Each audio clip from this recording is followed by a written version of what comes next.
नमस्कार मित्रों, आज का हमारा विषय विशेष होगा जो हमारे जीवन का सार होगा। बड़े ही ध्यान और विवेक विचार से सुने। मनुष्य जीवन बड़ा ही अनमोल है, यह फिर से मिले ये बड़ा ही दुर्लभ है। पूरा सुनोगे तो ही समझ पाओगे। आपका समय हमारे लिए बड़ा कीमती है, हम आपके समय का दुरुपयोग नहीं करेंगे। तो आइए सुनते हैं। आत्मा, इस संसार में दृश्यमान सभी कुछ नाशवान है। जिसका जन्म होता है उसका एक दिन मरण भी अवश्य होगा। इसीलिए शरीर प्रत्येक युग में जन्मता मरता रहता है। यह समझकर ज्ञानीजन शरीर के संबंध में मोह नहीं करते, किंतु शरीर में विद्यमान आत्मा अजन्मा, अविनाशी, अक्षर, अव्यय और नित्य है। वह लाख उपाय करके भी नष्ट नहीं किया जा सकता। अज्ञानी शरीर और आत्मा में भेद दृष्टि नहीं रख पाते, इसीलिए दुखी सुखी होते हैं। इसी भ्रम के कारण वे सत्कर्म और सद्धर्म से वंचित भी रह जाते हैं, जबकि किसी भी स्थिति में किसी बात का प्रभाव आत्मा पर नहीं पड़ी रहता। वह पाप लिप्त भी नहीं होता। वह अचल सनातन नित्य एक रूप ही रहता है। इस तथ्य को जानने वाला आत्मस्थ पुरुष मोह के कारण कर्तव्य मार्ग से विचलित नहीं होता। उसकी बुद्धि भी स्थिर और अडिग रहती है। निश्चल बुद्धि से किए गए अल्प साधन भी उत्तम फलदायी होते हैं। परमात्मा, लोक वेद में प्रसिद्ध पुरुषोत्तम ही परमात्मा है। वह स्वयं प्रकाश किसी से प्रकाशित नहीं होता, अपितु सूर्य, चंद्र, नक्षत्रादि उसी के प्रकाश से प्रकाशित होते हैं। अखिल ब्रह्मांड के कण कण में वह विद्यमान है। संसार में जो भी सर्वोत्तम सर्वोत्कृष्ट है वह परमात्मा तत्व ही है। ब्रह्मांड में समस्त ज्ञान, सौंदर्य, तेज, बल उसी परमात्मा का ही रूप है। सत और असत से परे वह इंद्रिय रहित होकर भी विषयों का भोगता है। वह संसार में उसी प्रकार पिरोया है जैसे मणियों में सूत्र पिरोया होता है। यद्यपि वह समस्त सृष्टि का कर्ता पोषक है और जीवों के शरीर में भी रहता है, किंतु लिप्त नहीं होता। वह अति सूक्ष्म होने के कारण अविज्ञेय तथा अति विराट होने के कारण अप्रमेय है। उसकी सत्ता अनंत एवं ज्ञान असीम है। वह अनंत ऐश्वर्य एवं विभूतियों का स्वामी है। कोई भी भगवत परायण श्रद्धावान व्यक्ति जो उसे मन बुद्धि कर्म समर्पित कर अनन्य भक्ति से भजता है वह उसे प्राप्त कर सकता है। उस परमात्मा की प्राप्ति में मन का अचल स्थापन, नित्य अभ्यास, वैराग्य, फल त्याग आदि सहायक सिद्ध होते हैं। मन इंद्रियों को वश में रखने वाला, दृढ़ निश्चयी, हर्षामर्ष, उद्वेग रहित, जो शीत उष्ण मानापमान, सिद्धि असिद्धि को एक सदृश समझता है, वह आत्मतुष्ट योगी भगवत प्राप्ति में सफल होता है। दैवी संपत्ति संपन्न व्यक्ति सहज ही परमात्म तत्व का अधिकारी बन जाता है। कर्म, गीता स्वयं कर्म संहिता है। इसमें नियत, काम्य एवं निषिद्ध कर्मों के साथ कर्म अकर्म की भी विवेचना है। शास्त्र विहित यज्ञ, दान, तप आदि कर्म ज्ञानवान को पवित्र करते हैं, अतः करने योग्य होते हैं। पुत्र, कलत्र, धन, समृद्धि की कामना से किए गए कर्म काम्य कर्म कहलाते हैं। चोरी, झूठ, कपट, छल, हिंसा आदि स्वार्थ के लिए किए जाने वाले निषिद्ध कर्म दूषित होने से त्याज्य हैं। कर्म त्याग मात्र से कोई सन्यासी योगी नहीं हो जाता जब तक संकल्पों कामनाओं का त्याग न हो। बाहर से मन को वश में करने का दिखावा करने वाले किंतु अंदर से दूषित कामनाएं पालने वाले दंभी होते हैं। निरासक्त भाव से सभी कर्म परमेश्वर को अर्पण किए बिना मनुष्य कर्म बंधन से मुक्त नहीं हो पाता। ज्ञानी एक क्षण में कर्म फलों को त्याग देते हैं। कर्म त्यागने से कर्म करना सदैव श्रेष्ठ है।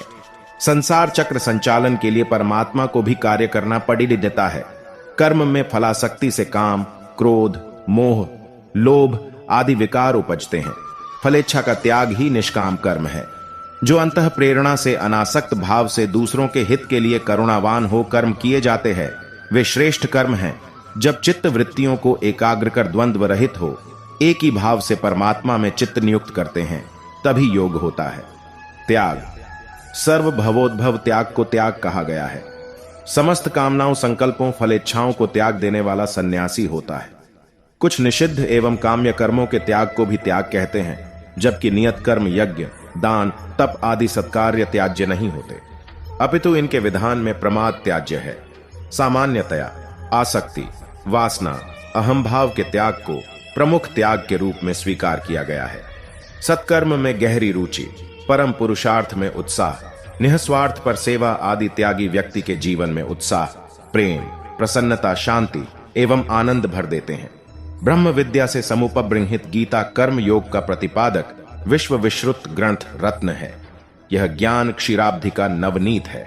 संपूर्ण वाङ्मय को यदि वासंतिक पराश्री कहें तो गीता निश्चय ही नवीन सहकार की दिव्य मंजरी है।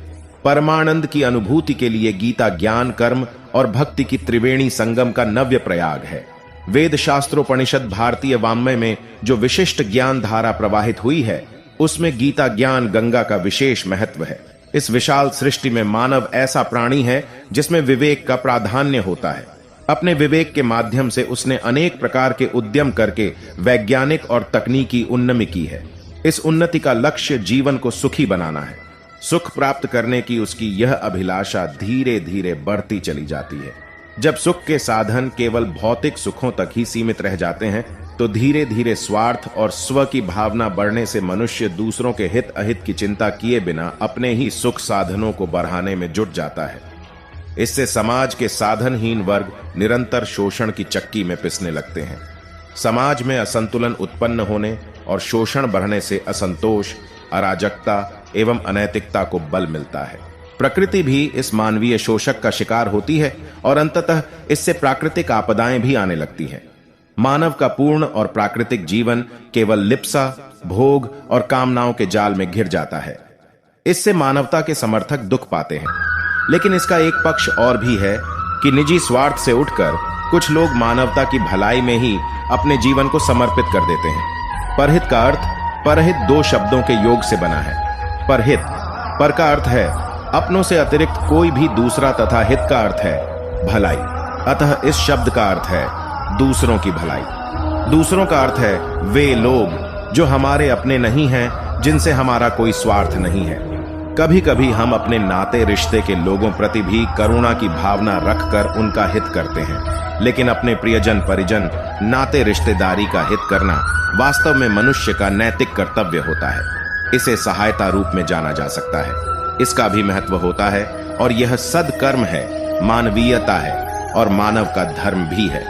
लेकिन परहित इससे भिन्न अर्थ संकेतित करता है। जब अपने हित अहित, लाभ हानि का ध्यान रखे बिना दूसरे लोगों का हित, उनकी भलाई की जाती है तो यही कर्म परहित कहलाता है। परहित करने वाला व्यक्ति परोपकारी होता है। सभी प्रकार की कामना और इच्छाओं को त्याग कर ही वह दूसरों की सेवा करता है। भारतीय संस्कृति में पाप और पुण्य की चर्चा भी होती है। व्यवहार और चरित्र के धरातल पर ये दो मूल्य माने गए हैं। अपना हित सोचना मानव का कर्तव्य है और धर्म भी, लेकिन अपने हित के कार्यों को इस प्रकार करना कि दूसरों को किसी प्रकार की हानि न उठानी पड़े, ये उससे भी श्रेष्ठ कर्म है। इनके अतिरिक्त तीसरा पक्ष भी है।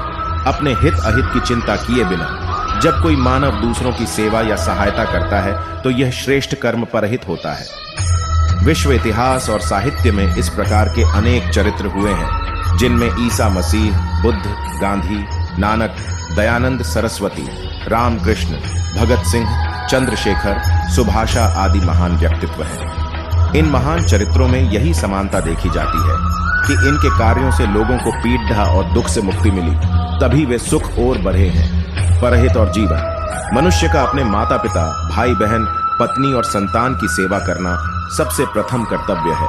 यथा योग्य इनका भरण पोषण उसका धर्म बन जाता है।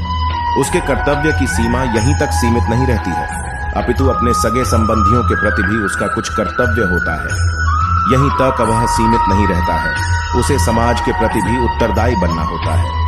समाज के साथ ही देश और अंततः विश्व के प्रति वह किसी न किसी रूप में जवाबदेही बनाता है।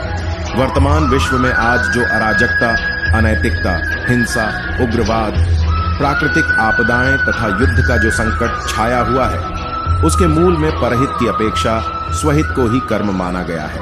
आज का स्वार्थी और लिप्सा में डूबा हुआ व्यक्ति दूसरों का शोषण कर अपने स्वार्थ को सिद्ध करने में डूबा हुआ है। छोटी छोटी बातों के लिए, क्षुद्र स्वार्थ के लिए हत्या कर देना साधारण सी बात मानता है। सामाजिक असंतोष, प्रदर्शन, आगजनी, हड्डताल, घेराव आदि शब्द इस व्यवस्था से उपजे हुए हैं। मनुष्य विवेकशील होने के साथ साथ संवेदनशील होता है। अन्य जीवधारियों से उसे ये तथ्य अलग कर देते हैं। पशु में भी भूख, काम की भावना होती है। इनकी पूर्ति के लिए उसे कोई भी बंधन, नियम और व्यवस्था को नहीं समझना पड़ी डेजता है। मानव की सामाजिक भावना उसे व्यवस्था में बांधती है। अतएव परहित ही वह आधार है जो सबके ही सुख का कारण होता है। आज का विषय यहीं समाप्त होता है। आने वाले विषय में और ज्ञान की अच्छी अच्छी बातें हम आप तक पहुंचने का प्रयास करते रहेंगे। अगर आपने अभी तक इस चैनल को सब्सक्राइब नहीं किया है तो जल्दी से जल्दी सब्सक्राइब करें। कमेंट बॉक्स में अपनी राय जरूर लिखें और आगे से आगे ज्यादा से ज्यादा शेयर करें। आने वाले विषय तक आपके मित्र को इजाजत दें। तब तक के लिए जय श्री कृष्ण।